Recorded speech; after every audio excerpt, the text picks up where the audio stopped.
समय यही माकूल है कि जनता के वोट लेकर ऐश्वर्य भोगने वाले और फिर अपना चेहरा न दिखाने वालों से कम यह तो पूछा जाए कि क्या उन्होंने जनता के वोट की कीमत के बदले जनता को क्या दिया है। जनप्रतिनिधि भले ही किसी भी स्तर का हो, दायित्व बड़ा होता है। ऐसे में यदि जनप्रतिनिधि का ओहदा केंद्र का हो तो जिम्मेवारी और जवाबदेही और ज्यादा बढ़ जाती है। प्रदेश में बीते साल आई आपदा पूरे विश्व के समाचारों में सुर्खियां रही, लेकिन इस संवेदनशील हालात में भाजपा को राजनीति ही सूझी। क्योंकि प्रदेश में कांग्रेस ने इनका सुपड़ा साफ कर दिया था तो टीस का होना बनता है। लेकिन राजधर्म को न मानने वाले भाजपाइयों ने हिमाचल को अपने हाल पर छोड़ दिया। लेकिन सीएम सुक्खू ने दूरदर्शी सोच का परिचय देते हुए बिना किसी के पास गिड़गिड़ाए हालातों पर काबू पाया और व्यवस्था को पटरी पर लाकर एक कुशल नेता का किरदार निभाया। ऐसे में प्रश्न उठता है कि हमीरपुर संसदीय क्षेत्र से 5वीं बार सांसद बनने का दिव्य स्वप्न देख रहे अनुराग ठाकुर ने इस आपदा के समय हिमाचल के हितों की कितनी पैरवी की है, यह सार्वजनिक होना जरूरी हो गया है। प्रेस को जारी बयान के माध्यम से प्रदेश कांग्रेस मीडिया समन्वयक व हमीरपुर संसदीय क्षेत्र कांग्रेस के वरिष्ठ प्रवक्ता संदीप सांख्यान ने केंद्रीय मंत्री अनुराग ठाकुर को एक बार फिर से सवालों के कटघरे में खड़ा कर प्रश्न पूछा है कि हमीरपुर के सांसद बताएं कि उन्होंने आपदा के समय हिमाचल को कितनी धनराशि उपलब्ध करवाई है। उन्होंने कहा कि अनुराग ठाकुर बताएं कि प्रदेश में आई आपदा के मुद्दे को संसद में क्यों नहीं उठाया और वे इस आपदा को राष्ट्रीय आपदा तक नहीं घोषित करवा पाए। उन्होंने कहा कि हिमाचल प्रदेश की कांग्रेस सरकार ने प्रदेश में हुई आपदा के लिए 9,900 करोड़ रुपए की वित्तीय सहायता क्षति पूरी करने के नुकसान का ब्यौरा केंद्र की भाजपा सरकार को दिया तो अनुराग ठाकुर ने मुंह में दही क्यों जमा ली थी। हैरानी की बात है कि अब लोकसभा चुनावों में जनाब किस मुंह से वोट मांग रहे हैं।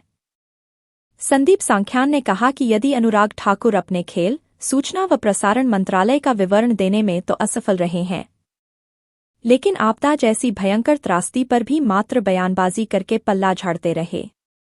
संदीप सांख्यान ने कहा कि प्रदेश के बुनियादी मुद्दों पर भी अनुराग ठाकुर संसद में हिमाचल के हितों की आवाज उठाने में असफल रहे हैं।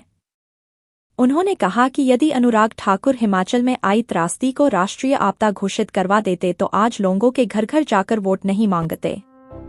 अनुराग ठाकुर को समझना चाहिए था कि यदि वह केंद्र सरकार से हिमाचल में आई भयंकर त्रासदी को राष्ट्रीय आपदा घोषित करवाने में मदद करते तो हिमाचल प्रदेश को मिलने वाली सहायता राशि न केवल केंद्र सरकार से मिलती बल्कि उससे कहीं ज्यादा राशि विश्व बैंक व अन्य अंतर्राष्ट्रीय संस्थाओं से हिमाचल को मिलती, जो प्रभावितों के जख्मों पर मरहम लगाने के लिए रामबाण साबित होती।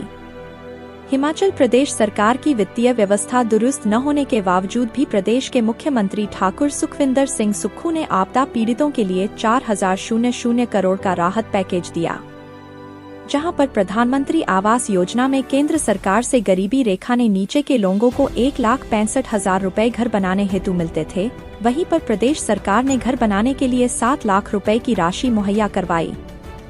जनता भाजपा की वास्तविकता से वाकिफ हो चुकी है तथा इस बार चुनावों में मुंह तोड़ जवाब देने के लिए तैयार है। आपदा के समय हिमाचल प्रदेश सरकार ने जो आपदा की क्षति हुई उसका 9,900 करोड़ रुपया जो था वो केंद्र सरकार को भेजा गया कि इतनी जो है हिमाचल प्रदेश के अंदर आपदा से क्षति हुई है।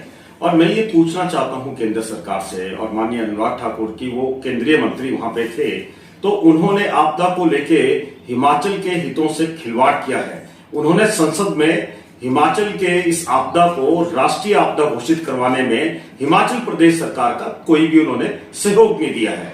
मैं उनसे कहना चाहता, अगर आप इसको राष्ट्रीय आपदा घोषित करवा देते तो इसकी एवज में क्या होता। केंद्र सरकार से ज्यादा तो हमारे को वर्ल्ड बैंक सहायता राशि प्रदान करता और उसके साथ में जो अंतर्राष्ट्रीय और भी इंस्टीट्यूशन हैं वो हिमाचल प्रदेश को सहायता राशि आपदा के लिए देती। लेकिन आपने एक भी काम जो है इसको राष्ट्रीय आपदा घोषित करवाने में नहीं किया। इसके अलावा हिमाचल प्रदेश की सरकार, हिमाचल प्रदेश के माननीय मुख्यमंत्री ने हिमाचल प्रदेश के अंदर आपदा के लिए 4500 करोड़ रुपए का जो था वो बजट में प्रावधान किया और राहत पैकेज की घोषणा कर दी। और वो राहत पैकेज जो था वो लोगों को मिला। और उसके बावजूद जो हमारे केंद्र सरकार प्रधानमंत्री आवास योजना के गरीबी रेखा से नीचे के लोग हैं उनको मिलता कितना था, 1,65,000 रुपए। और माननीय मुख्यमंत्री जी ने हर परिवार जो गरीबी रेखा से नीचे है उनको मकान बनाने के लिए 7 लाख रुपए दिया। मैं अनुराग ठाकुर जी, माननीय सांसद महोदय, माननीय मंत्री महोदय, मैं आपसे पूछना चाहता हूं कि आप जो अब लोगों से वोट मांग रहे हैं लोकसभा चुनाव के लिए, समर्थन जुटा रहे हैं, आपको हिमाचल के लोग, हमीरपुर संसदीय क्षेत्र के लोग किस व्यवहार से आपको वोट दें, किस वजह से आपको वोट दें, ये एक बड़ा प्रश्न है। आपने अपने मंत्रालय का लेखा जोखा तो दिया नहीं कि आपने अपने मंत्रालय के माध्यम से हिमाचल प्रदेश सरकार की, पहले वाली सरकार जो भाजपा की थी और वर्तमान जो हिमाचल प्रदेश की सरकार थी, उसमें तो आपने कोई उसका लेखा जोखा दिया नहीं कि आपने उसमें क्या प्रावधान किए। लेकिन वर्तमान में जो है, जो आपदा को लेकर जो आपने असफल रहे हैं आपदा के मुद्दे को उठाने के लिए माननीय प्रधानमंत्री जी के समक्ष और जो केंद्र सरकार के समक्ष, तो आज आप किस मुंह से जो है लोगों के बीच में समर्थन मांगने जा रहे हैं?